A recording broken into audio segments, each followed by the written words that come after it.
बिस्मिल्लाहिर्रहमानिर्रहीम। अस्सलाम वालेकुम। Welcome to the point of view. मैं आपका मेज़बान रमज़ान शेख। वज़ीर आज़म के सेंट्रल एशियन स्टेट्स के दौरे के हवाले से बात करेंगे। मेरे साथ स्टूडियो में तशरीफ़ रखते हैं खिज़र हयात गोंदल साहब, रिजवान अशरफ साहब और इसके अलावा स्काइप पर हमें साथ हासिल होगा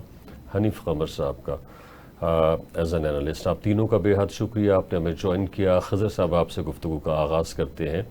वज़ीर आज़म इस वक्त ताजिकिस्तान के अंदर मौजूद हैं। उससे पहले हमने देखा वो तुर्की गए, फिर ईरान का दौरा किया, उसके बाद फिर आज़रबाईजान गए और अब वो ताजिकिस्तान के अंदर मौजूद हैं। कितनी अहमियत है उनके इस दौरे की, ख़ास तौर पे जब हम इंडिया के साथ एक वॉरफेयर से बाहर निकले हैं। हमने शुक्र भी अदा करना है, थैंक यू बोलना है उन मुल्कों का जिन्होंने हमें इस वॉरफेयर के दौरान सपोर्ट किया, और इसके अलावा हमें माशी जो हमारा महाज है वहाँ हमें इन मुल्कों की सपोर्ट की ज़रूरत है। कितनी अहमियत है उनके इस दौरे की, इस हवाले से भी कि उनका जो वफ्द है उसमें army chief field marshal Asim Munir साहब भी मौजूद हैं। बिस्मिल्लाहिर्रहमानिर्रहीम। शेख साहब, बहुत शुक्रिया। इस जो प्राइम मिनिस्टर का दौरा है इसको इस तरह से देखें कि अब पाकिस्तान और इंडिया के दरमियान ये जो 4-5 दिन की जंग हुई है उसके बाद नए सिरे से जो ग्रुप बंदी है वो नए सिरे से हो रही है और इत्तेहाद नए बन रहे हैं और आपको अपने मसाइल के हवाले से नए साथियों की तलाश है, नए साथी आपको साथ मिलाने हैं। इंडिया के साथ जो बहुत सारे लोग खड़े थे वो अब उसके साथ खड़े नहीं हैं और आपके लिए एक अच्छा सफारती महाज जो है वो खोलने का टाइम है कि इंडिया को आइसोलेट करें और अपने लिए जगह बनाने की कोशिश करें। हर सतह पर सफारती मिशन भी जा रहे हैं और जो पार्लिमानी वफ्द जो है वो भी अनाउंस हो चुका है, वो भी जाएगा, और जो प्राइम मिनिस्टर का दौरा वो भी उसी सिलसिले की पहली कड़ी के तौर पर यह था कि प्राइम मिनिस्टर जो है वो ऐसे दोस्त ममालिक का दौरा पहले करें जिन्होंने पाकिस्तान को भरपूर तरीके से सपोर्ट किया इसमें। वैसे तो आप ये कह सकते हैं कि पाकिस्तान को सबसे पहले चाइना का दौरा करना चाहिए था प्राइम मिनिस्टर को और उनका शुक्रिया अदा करना चाहिए था, लेकिन बहुत सारी चीज़ें जिस तरह से नज़र आ रही होती हैं उस तरह से नहीं होती। बैक एंड पर कोई और बहुत सारे मसाइल जो हैं वो चल रहे होते हैं। तो सबसे पहले तुर्की जाने का मतलब ये था कि तुर्की के साथ जो हमारे बहुत अच्छे रिलेशंस हैं उनको इस मौके पर जब इंडिया पाकिस्तान वार में तुर्की ने खुल के आपका साथ दिया, बैन अक़वामी सतह पर भी और अदरवाइज़ भी आपको मॉरल सपोर्ट भी दी और कुछ और भी था जिसका नहीं जिक्र किया जा सकता, तो उनके पास जाना। फिर ईरान ने सफारती तौर पर आपके सामने इसको जो कशीदगी थी उसको कम करने के लिए अपना रोल अदा करने की कोशिश की, अगरचे उन्हें को उसमें कामयाबी ज़्यादा नहीं हुई, लेकिन बहरहाल उन्होंने आपका रोल जो है अपना रोल जो है वो भरपूर तरीके से अदा किया। अज़रबैजान ने भी इस तरह से आपके साथ पूरी तरह से खड़ा हुआ। तो इसके 2-3 पहलू हैं। एक तो ये है कि एक इक़्तिसादी तौर पर आपको इन ममालिक से अच्छी सपोर्ट मिल सकती है और ख़ास तौर पर तुर्की, अज़रबैजान और ताजिकिस्तान से। ईरान के साथ भी आपके ताल्लुकात जो हैं वो एक नई जहत की तरफ जो है वो जा रहे हैं और उसमें बेहतरी आ रही है। अगरचे हमारे पहले कोई आइडियल ताल्लुकात नहीं थे ईरान के साथ, लेकिन अब उनमें बेहतरी आ रही है और उम्मीद रखनी चाहिए कि इस दौरे के बाद मज़ीद बेहतरी आएगी और हम अच्छे दोस्तों की तरह भी बैठ सकते हैं। अभी भी हमारे वज़ीर दाखिला जो है ना, आपको पता है कि वहाँ पर ही हैं। ठीक है। हनीफ कमर साहब ने हमें ज्वाइन किया है। हनीफ साहब, आपका बहुत शुक्रिया, thank you for joining us. हम लोग वज़ीर आज़म के सेंट्रल एशियन स्टेट्स के दौरे के हवाले से बात करेंगे, लेकिन मैं आपकी तवज्जो चाहूँगा जो मुलाकात हुई थी फवाद चौधरी और बानी PTI के दरमियान, और बाहर आकर फवाद चौधरी ने कहा कि जो बानी PTI से मैंने गुफ्तगू की है और उनकी जो मुख्तलिफ मामलात के हवाले से राय है उससे ये ज़ाहिर होता है कि उन्हें गलत ब्रीफ किया जा रहा है, एक बात। और उसने फिर ये कहा कि जो भी लोग अंदर जाते हैं उनसे मिलते हैं वो अपने लिए एक नई जिम्मेदारी ढूंढने के लिए अंदर जाते हैं और वो बिल्कुल नहीं चाहते कि बानी PTI को रिहाई मिले। इसके ऊपर ज़रा रिस्पॉन्ड कीजिएगा। वो इसलिए कि मुझे पता चला है कि आपके पास वक्त कम है, तो हम थोड़ा सा इस इशू को डिस्कस कर लेते हैं। जी बहुत शुक्रिया। असल बात यह है कि पाकिस्तान तहरीक इंसाफ इस वक्त अपनी तारीख के सबसे बड़े क्राइसिस से गुजर रही है और पार्टी के अंदर क्राइसिस है, पार्टी के अंदर इख्तलाफात हैं, पार्टी के अंदर वो डिसिप्लिन नहीं रहा, वो नज्म नहीं रहा जो इमरान खान साहब के बाहर होते हुए मौजूद था। इमरान खान साहब जेल में हैं और उनका जो कम्युनिकेशन है अपनी पार्टी की लीडरशिप के साथ वो भी उस तरह से मौसर नहीं रहा जिस तरह से पहले था। तो इसलिए पार्टी के अंदर एक दूसरे से आगे बढ़ने की, एक दूसरे से इमरान खान साहब के ज़्यादा करीब होने की या दूसरी सूरत में किसी और के ज़्यादा करीब होने की वो जो दौड़ है वो भी लगी हुई है। तो इसलिए ये फवाद चौधरी साहब ने ये जो गुफ्तगू की है ये बिल्कुल बजा है। ऐसा ही है पार्टी का माहौल इस वक्त, और पार्टी की जो लीडरशिप बाहर बैठी हुई है और ख़ास तौर पर जो असम्बली के अंदर लीडरशिप मौजूद है कौमी असम्बली और सेनेट में, उसकी इतनी ज़्यादा कोई एफर्ट नहीं है कि वो इमरान खान साहब को बाहर निकालने की कोई जिद्दोजहद करे, क्योंकि सबको पता है कि खान साहब अगर बाहर आ जाते हैं तो उससे जो सबसे पहला जो नुकसान होना है वो खुद इन्हीं लीडरशिप को होना है जो इस वक्त असम्बली में मौजूद है, क्योंकि इनमें ज़्यादातर जो लीडर हैं पाकिस्तान तहरीक इंसाफ के जो असम्बली के अंदर मौजूद हैं वो हादसाती दौर पे आए हैं। और इमरान खान साहब ने एक स्ट्रेटजी के तहत वकला को ज़्यादा से ज़्यादा टिकटें दी थी और उनको कामयाब करवा के असम्बली में लेके आए थे, और उनका ख्याल ये था कि एक तवील कानूनी जंग उन्हें लड़नी पड़ेगी और ये वकला की जो टीम है ये फ्रंट फुट पे होगी तो उनके लिए मौसर साबित होगी, लेकिन उनकी ये कैलकुलेशन मिस कैलकुलेशन साबित हुई और उन्होंने अपनी पार्टी के जो पॉलिटिकल एनिमल थे उनको पीछे कर दिया था। अब वो पॉलिटिकल एनिमल तो असम्बली में है नहीं। फवाद चौधरी जैसे लोग जो भी है वो उनका एक सियासी विजन था, वो पार्टी के साथ उनकी एक एफिलिएशन थी, वो लोग पीछे हट गए और अब जो लोग आगे आए हैं उनका मफाद इसी में है कि खान साहब अंदर रहे और उनकी सियासत चलती रहे। लेकिन उस कंफ्यूजन का हनीफ साहब, उस कंफ्यूजन का क्या हुआ जो डायलॉग्स के हवाले से है? हम देखते रहे कि वॉरफेयर से पहले कि जी बानी पीटीआई कहते थे कि जी हम हुकूमत के साथ मुज़ाकरात नहीं करेंगे, सिर्फ मुक़्तदरा या इस्टेब्लिशमेंट के साथ बात होगी। वॉरफेयर के बाद ये मौक़िफ़ सामने आया कि जी हम हुकूमत के साथ भी बातचीत करने के लिए तैयार हैं। आज के अखबारात के अंदर ये स्टोरी मौजूद है कि जी सिर्फ इस्टेब्लिशमेंट के साथ मुज़ाकरात। अलीमा खान कुछ और कह रही हैं, अंदर से कुछ और बातें। तो किसके साथ मुज़ाकरात, एजेंडा क्या, और कभी मुज़ाकरात करने हैं कभी मुज़ाकरात नहीं करने हैं, इस कंफ्यूजन का फ़ायदा किसको है? देखिए, खान साहब तो मुज़ाकरात करना चाहते हैं, वो पहले भी मुज़ाकरात करना चाहते थे, अब भी मुज़ाकरात करना चाहते हैं। इसका इजहार भी वो कर चुके हैं, बार बार बराह रास्त भी कर चुके हैं और मुख्तलिफ पैगाम रसानों के ज़रिए भी वो इस बात का इजहार कर चुके हैं कि वो मुज़ाकरात करना चाहते हैं और इस्टेब्लिशमेंट के साथ वो मुज़ाकरात करना चाहते हैं, क्योंकि वो समझते हैं कि उनकी असल लड़ाई जो है वो इस्टेब्लिशमेंट के साथ है और इस्टेब्लिशमेंट ही उनसे नाराज़ है। अगर इस्टेब्लिशमेंट की नाराज़गी उनसे ख़त्म हो जाएगी तो मामला ठीक हो जाएंगे, ये खान साहब का ख्याल है। खान साहब तो चाहते हैं कि मुज़ाकरात हों, लेकिन क्या दूसरी पार्टी भी चाहती है? क्या इस्टेब्लिशमेंट भी चाहती है? इस्टेब्लिशमेंट की पाकिस्तान में जो तारीख है वो इस्टेब्लिशमेंट में मुख्तलिफ औकात में मुज़ाकरात किए हैं सियासतदानों के साथ, लेकिन वो मुज़ाकरात उस वक्त किए हैं जब वो मजबूर हुई है या उनको कोई ज़रूरत पड़ी है। आप देखें कि इस वक्त इस्टेब्लिशमेंट की क्या मजबूरी है कि वो खान साहब के साथ मुज़ाकरात करें? क्या प्रेशर है खान साहब का इस वक्त? ना कोई अवामी प्रेशर है, ना कोई सब पार्लिमान के अंदर कोई प्रेशर है, ना कोई एजिटेशन इस वक्त इस लेवल का को लॉन्च करने की पोजीशन में है पाकिस्तान तहरीक इंसाफ, कि जिसकी वजह से इस्टेब्लिशमेंट जो है उसको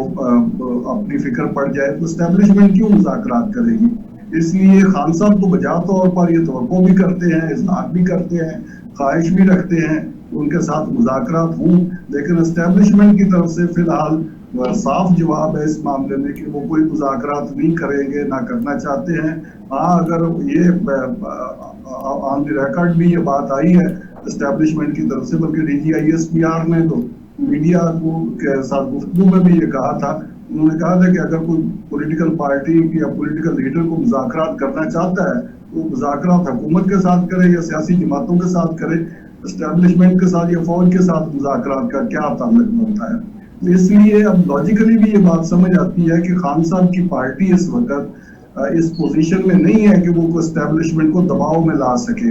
और जब एस्टेब्लिशमेंट पे कोई दबाव नहीं है, कोई प्रेशर नहीं है, एस्टेब्लिशमेंट की कोई जरूरत नहीं है, तो एस्टेब्लिशमेंट उनसे क्यों मुज़ाकरात करे। ठीक है। अच्छा, आपसे आखिरी सवाल ये है कि आज के अखबारात के अंदर एक बयान मौजूद है जिसमें बानी पीटीआई ये कहते नजर आते हैं कि मुझे ये कहा गया था कि जी आप 3 साल के लिए खामोश रहें।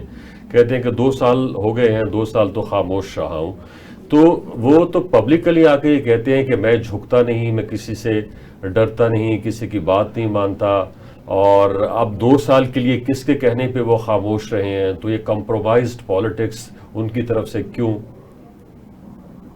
ये तो मेरा नहीं ख्याल कि ये स्टेटमेंट उन्होंने कैसे दी है, वो कैसे खामोश रहे। इस दौरान उन्होंने लॉन्ग मार्च भी उनकी पार्टी ने किए, इस्लामाबाद पे चढ़ाई भी की, डी चौक पे एहतजाज भी हुए, ये सारा कुछ तो होता रहा है इस दौरान। कहाँ खामोश बैठे? और हर वो बात की उन्होंने जो उनके दिल में आई और जो उनके मुंह में आई, वो उन्होंने बात की। इसलिए अब जो चूंकि उन्होंने सारे गुर सारे हरबे आजमा लिए हैं, एजिटेशन करके देख लिया उन्होंने, और उन्होंने सिविल नाफरमानी तक की काल देख ली, उसके बाद उन्होंने ये डी चौक में एहतजाज करके देख लिया, उन्होंने अपना ट्रंप साहब के साथ जो है उससे उम्मीदें लगाई हुई थी, और वहाँ पे वो जो उन्होंने लॉबिंग करके देख ली कि अमेरिका भी किसी काम ना आया। तो फिर अब जो सारा कुछ देखने के बाद, आजमाने के बाद, सारे हथियार आजमाने के बाद अब वो कह रहे हैं कि मैंने तो कुछ भी नहीं किया, तो उनकी इस बात पे कौन यकीन करेगा? वो ना किसी के कहने पे चुप रहे हैं और ना किसी के कहने पे उन्होंने कोई कंप्रोमाइज सियासत की है। उन्होंने अपना पूरा तिल लगा लिया है, पूरा जोर लगा लिया है, अपने सारे वसाइल, सारी सलाहियतें और सारे हरबे इस्तेमाल किए हैं कि किसी तरीके से एस्टेब्लिशमेंट को जिच कर लें वो, और एस्टेब्लिशमेंट उनके साथ बारगेनिंग पे मजबूर हो जाए। लेकिन एस्टेब्लिशमेंट को वो जिच नहीं कर सके, वो इसलिए उनको लामाला तौर पर अब ये कहना पड़ रहा है कि मेरे साथ मुज़ाकरात करें, मैंने तो किसी के कहने पे खामोशी इख्तियार की थी। तो ये सारी सूरतें उस हारे हुए खिलाड़ी की नजर आ रही हैं जो मैदान में गेम हार चुका है, और अब वो कहता है कि किसी तरीके से मुझे सेफ पैसेज मिले। ठीक है, बहुत शुक्रिया हनीफ साहब, आपसे इंशाल्लाह बात होती रहेगी। रिजवान अशरफ साहब, पीटीआई के बतौर अपोजिशन किरदार के हवाले से बात हो रही थी कि उसने हर तरह का एहतजाज करके देख लिया, और उसका जो भी मुमकिन तौर पे जो एजेंडा था, जो मनवाना चाहती थी, वो तो नहीं मनवा सकी। तो क्या उसके लिए अब ज़रूरी नहीं है कि अपनी सफ़ों का जायज़ा ले और उसके आसपास जो भी जमातें अपोजिशन के अंदर उनको साथ मिलाए और अपने एहतजाज के अंदर थोड़ी जान लेके आए, ताकि हुकूमत के लिए थोड़ा सरदर्दी दर्द बन सके, उसके लिए परेशानी का बायस बन सके? क्योंकि हम देखते हैं कि इस वक्त अपोजिशन जो है वो कहीं नहीं है, हुकूमत को ऊपर अपोजिशन का कोई प्रेशर नहीं है किसी भी हवाले से। तो अपोजिशन को अपने आप को ज़िंदा भी तो रखना है मुख्तलिफ मामलात के हवाले से। किसी भी पब्लिक इशू के ऊपर इस वक्त पीटीआई की हमें कोई जो है वो स्टेटमेंट, कोई राय नज़र नहीं आती है।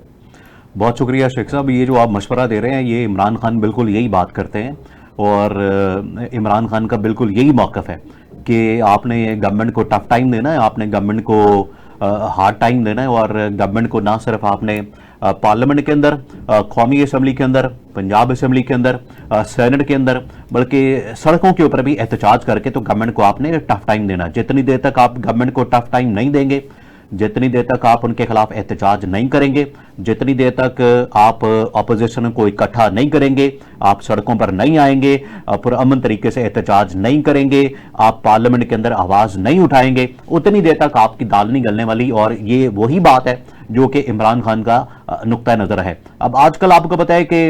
इस हवाले से बहुत सारी बातें हो रही हैं। एक तरफ अलीमा खान का स्टेटमेंट है, उसके बारे में बात हो रही है कि देखिए जी इमरान खान ने सरेंडर कर दिया, इमरान खान माफिया मांग रहा है, इमरान खान तरले कर रहा है, मेहनतें कर रहा है, जबकि जो अलीमा खान का स्टेटमेंट है वो बिल्कुल डिफरेंट है, और जो इमरान खान का आज का स्टेटमेंट है वो बिल्कुल डिफरेंट है। तो 180 डिग्री का फर्क है इस मामले में, दोनों के बयानात में। जो अलीमा खान की जानिब से बात की गई, देखिए उन्होंने एक खास माहौल के अंदर या खास कॉन्टेक्स्ट के अंदर बात की। अगर आप उनकी पूरी गुफ्तगू को सुने, बात को सुने, उसमें तो अलीमा खान ने रिकॉर्ड के ऊपर ये बात की कि हमें धमकियां मिलती हैं, हमें ये कहा जाता है कि आपको किसी हादसे के अंदर मार दिया जाए या इमरान खान की जान को खतरा है। तो ये एक इमोशनल किस्म की ब्लैकमेलिंग, जिसकी वजह से अलीमा खान ने ये बात की कि आपको क्या चाहिए, आप गिव एंड टेक करें, हमारे साथ बैठे, बात करें, मुलाकात करें, मुज़ाकरात करें, जो भी करना है आप करें। उधर इमरान खान का जो आज का स्टेटमेंट है वो बड़ा क्लियर है। اس کے اندر تو عمران خان نے بتا دیا کہ میں کسی صورت ڈیل نہیں کروں گا، نہ میں نے جھکنا ہے، نہ میں نے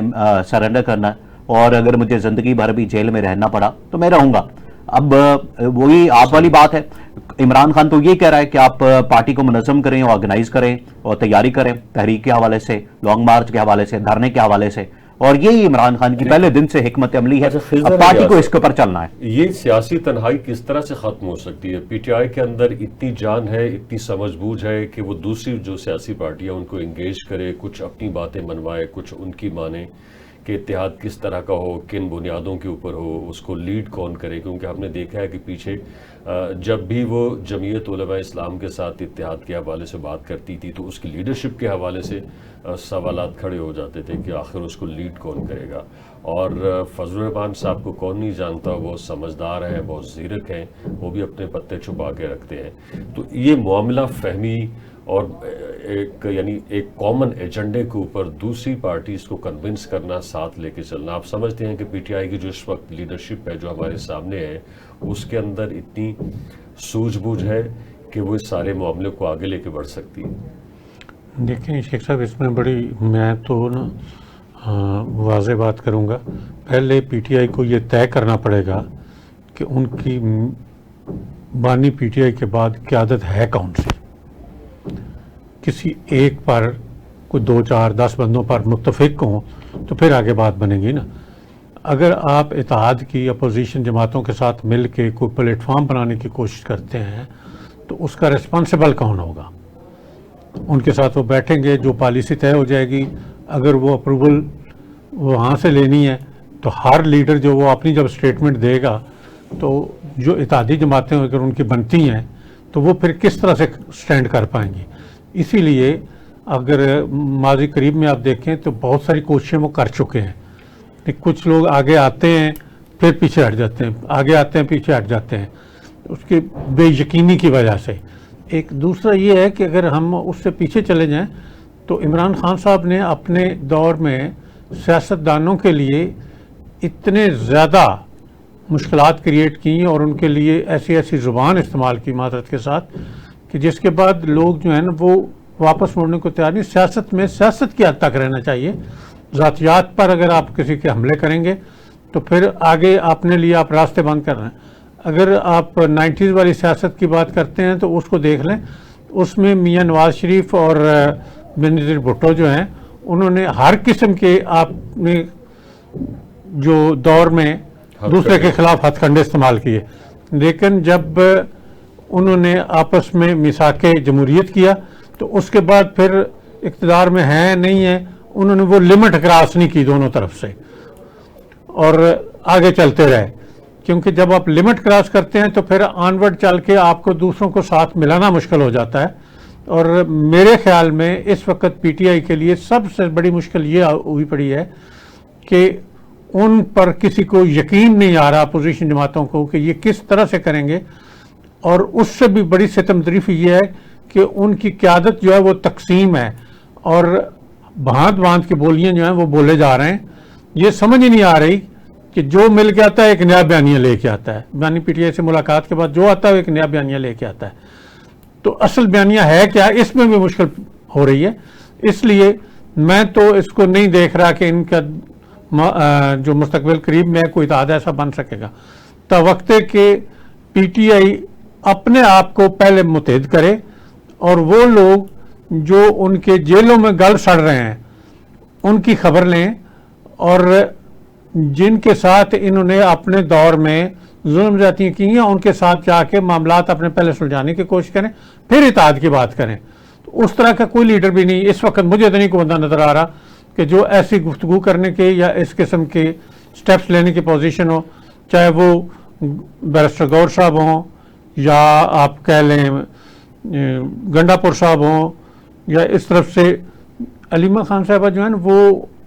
صرف سسٹر کے انداز میں سوچ رہی ہیں چیزوں کو، سیاست کا نہیں انہیں پتا۔ تو رضوان صاحب ہم کیا ایکسپیکٹ کر سکتے ہیں کہ کسی بھی سٹیج کے اوپر جا کے بانی پی ٹی آئی کو یہ ریئلائز ہوگا کہ یار مجھے یا جس طرح کی ماضی میں زبان استعمال کرتا رہا ہوں اپنی ہی فریٹرنٹی کے لوگوں کے لیے، وہ مجھے نہیں کرنی چاہیے، اور مجھے ہرٹ بھی کرتی ہے خاص طور پہ جب میں ان کے ساتھ رجوع کرتا ہوں یا کوئی اتحاد بنانے کی کوشش کرتا ہوں، اس کی ویڈیوز میڈیا نکال کے میرے سامنے رکھتا جاتا ہے، اور پھر جس کے ساتھ میں بات کرنا چاہتا ہوں اس کو بھی وہ تھوڑی وہ شرم دلاتا ہے کہ یہ دیکھیں آپ اتحاد کرنے جا رہے ہیں، آپ کے بارے میں موصوف کی یہ رائے رہی ہے، تو ہی کین ریئلائز سم ویئر کہ مجھ سے وہ غلطی ہو گئی، اور اس کا ازالہ اس طرح سے ہو کہ آئندہ وہ کسی کے متعلق اس طرح کی زبان استعمال نہ کرے، کیریکٹر اسیسینیشن نہ کرے، اور باڈی لینگویج کے ذریعے، اور جس طرح سے ہم دیکھتے تھے کہ اچکزئی صاحب کے جب وہ ایک چادر اوڑھتے ہیں وہ چادر لے کے باقاعدہ مذاق اڑایا کرتے تھے، تو اس سے تھوڑا اس دفعہ وہ ایوائڈ کریں گے۔ شیخ صاحب بات یہ ہے کہ یہ نون لیگ اور پیپلز پارٹی اس سے زیادہ سخت زبانیں استعمال تو آگے بڑھ گئے نا، دے ریئلائزڈ۔ میں یہ کہہ رہا ہوں کہ مساق جمہوریت کے بعد یہ سب کچھ ہوا ہے، لوگ تو یہ بات کر رہے ہیں کہ مساق جمہوریت کے بعد یہ تو انہوں نے ایک اقتدار کا فارمولا طے کر لیا کہ ادھر ہم ادھر ہم اور ادھر تم ادھر ہم، یہ تو انہوں نے مل ملا کے اور مکمکا کر لیا اور اس طرح سے ایک بنا لیا بچوں کھائی جاؤ تو رالا پائی جاؤ۔ یہ اس کے بعد یہ سب کچھ ہوا، مساق جمہوریت کے بعد نواز شریف چلے گئے یوسف رضا گیلانی کے خلاف سپریم کورٹ پاکستان میں، جس کی وجہ سے ان کی نااہلی ہوئی، اور شہباز شریف یہ لاہور کی سڑکوں کے اوپر کھڑے ہو کے مال روڈ کے اوپر یہ نعرے لگاتے تھے کہ میں اس کو آصف زرداری کا پیٹ پھاڑوں گا، پیٹ پھاڑ کے تو میں وہاں سے پیسے نکالوں گا، میں اس کو سڑکوں کے اوپر گھسیٹوں گا۔ یہ اس سے زیادہ سخت زبان اور زیادہ سخت الفاظ یہ نون لیگ اور پیپلز پارٹی والے آپس میں استعمال کرتے رہے، اور اسی طرح سے بلاول بھٹو کے آپ بیانات کو سن لیں، بلاول بھٹو کی آپ تقریروں کو سن لیں، آپ کو پتہ لگ جائے گا وہ کس طرح سے پنجاب گورنمنٹ کی نااہلی کے اوپر، ان کی انکمپیٹنس کے اوپر بات کرتے ہیں۔ تو یہ زیادہ آپ کو یہاں پر سختی اور زیادہ یہاں پر آپ کو تلخی نظر آئے گی نون لیگ اور پیپلز پارٹی میں، بجائے اس کے کہ یہ پی ٹی آئی کے۔ جہاں تک پی ٹی آئی کی بات ہے تو پی ٹی آئی اگر اس حکمت عملی کے اوپر کام کرتی ہے، آگے بڑھتی ہے، اپوزیشن جماعتوں کو ساتھ ملاتی ہے، تو یہ وقت کی ضرورت ہے، ان کو کرنا چاہیے۔ اور یہ عمران خان تو پہلے دن سے یہ بات کر رہا ہے، عمران خان جب جیل کے اندر نہیں گیا تھا، جیل سے باہر تھا، اس وقت بھی عمران خان کا نقطہ نظر یہ تھا کہ ہمیں اپوزیشن کو ملانا ہے، اکٹھے چلنا ہے اور سڑکوں کو گرم کرنا ہے، اور اس کے بعد ہی یہ ہم گورنمنٹ کے خلاف کچھ نہ کچھ کر سکتے ہیں۔ اور باقی آپشن بھی استعمال کی جا سکتی ہیں، اس میں عدم اعتماد والی پارلیمنٹ کے اندر اور اس طرح کی چیزیں، تو بہت سارے کارڈز ہیں، 100 آپشنز ہیں ابھی بھی ٹیبل کے اوپر موجود ہیں۔ ایسی بات نہیں ہے کہ بالکل دنیا ختم ہو گئی ہے، آپشن ختم ہو گئے، رستے بند ہو گئے۔ خضر صاحب جب ہم حکومتی لوگوں سے بات کرتے ہیں کہ جی مذاکرات پی ٹی آئی کے ساتھ، تو وہ کہتے ہیں کہ ہمارے اندر یا ہماری صفوں میں ایسی کوئی بات نہیں ہے کہ ہم پی ٹی آئی کے ساتھ مذاکرات کرنے جا رہے ہیں۔ حنیف قمر صاحب نے بھی کہا کہ حکومت کی کوئی مجبوری نہیں ہے کہ وہ پی ٹی آئی سے مذاکرات کرے یا اس سے کسی بھی حوالے سے اسے ریلیف پہنچانے کی کوشش کرے۔ تو کیا یہ صرف پی ٹی آئی کی اب یہ خواہش بن کے رہ گئی ہے کہ اس کے ساتھ مذاکرات کیے جائیں؟ اور جب مذاکرات کی بات ہوتی ہے تو کچھ سمجھ نہیں آتا کس موضوع کے اوپر مذاکرات۔ وہ جو 190 ملین پاؤنڈ کا کیس ہے اس کی نوعیت ہی الگ ہے، تو وہ ظاہر ہے کورٹ کیس ہے، اس کا جب وہاں سے فیصلہ آئے گا تو ہی ان کو جو ہے وہ ایکسونیریٹ کیا جائے گا۔ تو اس کے علاوہ کس موضوع کے اوپر مذاکرات، اور بانی پی ٹی آئی کس طرح سے باہر نکل سکتے ہیں جبکہ ان کے اوپر جو مقدمات ہیں ان کا فیصلہ نہیں ہوتا؟ تو یہ بھی کچھ سمجھ نہیں آتا ہے، کنفیوژن ہی کنفیوژن ہے۔ شاید لوگوں کو کنفیوز کیا جاتا ہے کہ وہ چونکہ اندر ہیں تو ان کے اوپر جعلی کیسز ہیں، اور کیسز کے اندر جان نہیں ہے، وہ پولیٹیکل بنیادوں کے اوپر بنائے گئے ہیں، تو یہ تاثر شاید جمانے کی کوشش کی جاتی ہے۔ دیکھیں سیاستدان جو ہے وہ ایک دوسرے پر الزامات بھی لگاتے رہتے ہیں، یہ کوئی نئی بات نہیں ہے، اور اس قسم کے حالات۔ لیکن جو ایک بات آپ نے کی ہے نا کہ پہلے صاحب نے بھی بات کی، وہ بڑی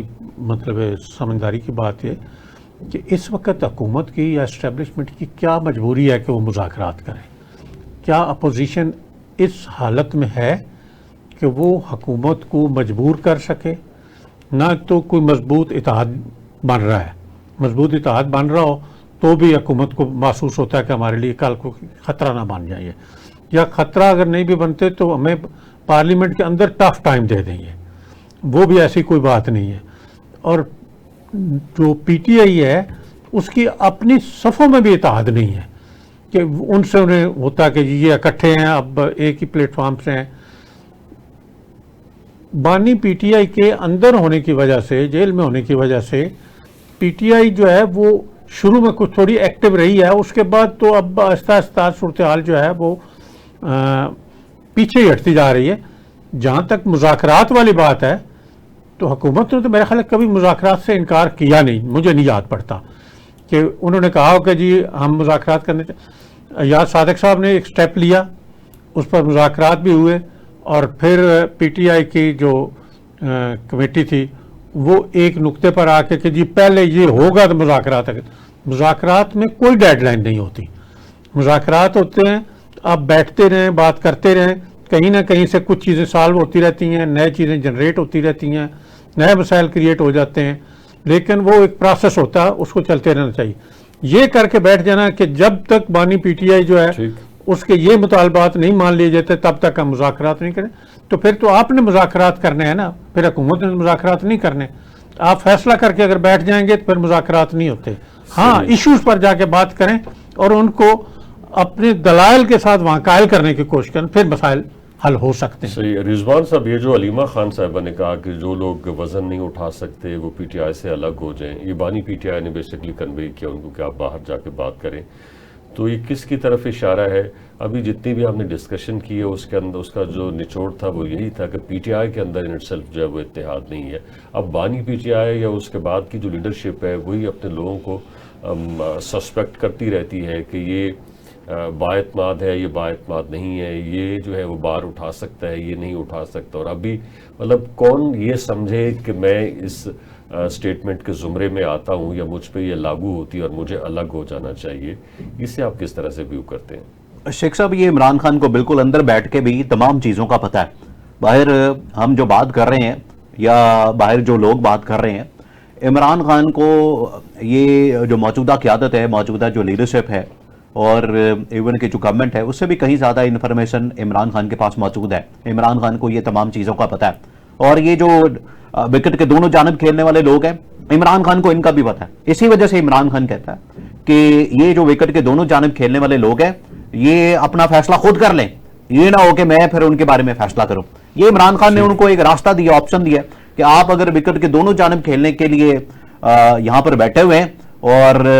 یہاں پر آپ عہدے بھی انجوائے کر رہے ہیں، پھر اس کے بعد عمران خان کے ٹکٹ کے اوپر، عمران خان کے نام کے اوپر ووٹ لے کے اسمبلیوں کے اندر بیٹھے ہیں، تو پھر آپ کو میرے نظریے کے ساتھ کھڑا ہونا پڑے گا، پی ٹی آئی کے ساتھ یا عمران خان کے نظریے کے اوپر کھڑا ہونا پڑے گا۔ یہ ہے عمران خان کا موقف۔ ٹھیک ہے، ٹھیک ہے خضر صاحب، ہم نے دیکھا ہے کہ جب بھی پی ٹی آئی مذاکرات کی بات کرتی ہے تو اسٹیبلشمنٹ کو کہیں نہ کہیں سے بیچ میں لانے کی کوشش کرتی ہے، اور ابھی 1.5-2 سال کے اندر پی ٹی آئی کے پاس ایسے کئی مواقع آئے جس میں یہ امکان موجود تھا کہ اس کے اسٹیبلشمنٹ کے ساتھ پی ٹی آئی کے جو تعلقات ہیں وہ اچھے ہو سکتے ہیں۔ ابھی پاک انڈیا وارفیئر کو دیکھ لیجئے کہ یہ ایک اچھا موقع تھا جس میں پی ٹی آئی اپنے لیے کہیں نرم گوشہ بنا سکتی تھی، تو اس کے دوران بھی پی ٹی آئی نے اس طرح سے کھیلا کہ اپنے آپ کو مزید جو ہے اپنی صورتحال کو جو ہے وہ خراب کر لیا، کہ الزامات لگانے شروع کر دیے، اور سیکنڈ مکتی بہانی انڈیا سے کہا جانے لگا، اور اس کے بعد پھر علیمہ خان نے یہ کہہ دیا کہ سارے وارفیئر یہ سب ڈرامہ ہے، کچھ بھی نہیں ہونے والا، اور بے شمار باتیں، یعنی تو ایک امکان یہ بھی تھا کہ اس دوران وہ حکومت کو، اسٹیبلشمنٹ کو، سیکورٹی اداروں کو سپورٹ کرتے تو صورتحال بہتر ہوتی۔ دیکھیں، اس میں چھوٹی سرچ کروں گا کہ بانی پی ٹی آئی اندر موجود ہیں اور یہ پیغام دے رہے ہیں کہ جو دونوں طرف وکٹ کے کھیلتے ہیں وہ خود چھوڑ دیں، تو میرا خیال ہے کہ بانی پی ٹی آئی کو تھوڑا جرت کا مظاہرہ کر کے کہنا چاہیے کہ جی آپ دونوں طرف کھیل رہے ہیں، آپ باہر ہو جائیں، مختصر سر اس کو باہر نکال دیں۔ دوسرا یہ ہے کہ میرا نہیں خیال کہ کوئی ایسی صورتحال ہے، یہ سارے ایک دوسرے کو دھوکہ دینے کی کوشش کر رہے ہیں، ٹھیک، اور علیمہ خان جو ہیں وہ میں نے جیسے آپ کو بتایا کہ وہ سیاستدان ہے نہیں، نہ ان کا رویہ سیاسی ہے، اور باقی لوگ بھی، آج فواد چودھری صاحب کی سٹیٹمنٹ جو ہے وہ کچھ اور ہی بتا رہی ہے، تو اس کا مطلب ہے کہ اب ہر آنے والے کو ساتھ آپ علیحدہ ٹاپک پر جب بات کریں گے اور علیحدہ میسج بھیجیں گے تو اس سے الٹیمیٹلی نقصان جماعت کو ہی ہوگا۔ بالکل صحیح جی، اس کے ساتھ ہی ہمارے پروگرام کا وقت ختم ہو چاہتا ہے۔ آپ دونوں کا بے حد شکریہ، آپ نے ہمیں جوائن کیا، یہ تھا ہمارا پوائنٹ آف ویو۔ اپنے پوائنٹ آف ویو سے آگاہ کرنے کے لیے وزٹ کیجیے ہماری ویب سائٹ tvtoday.com۔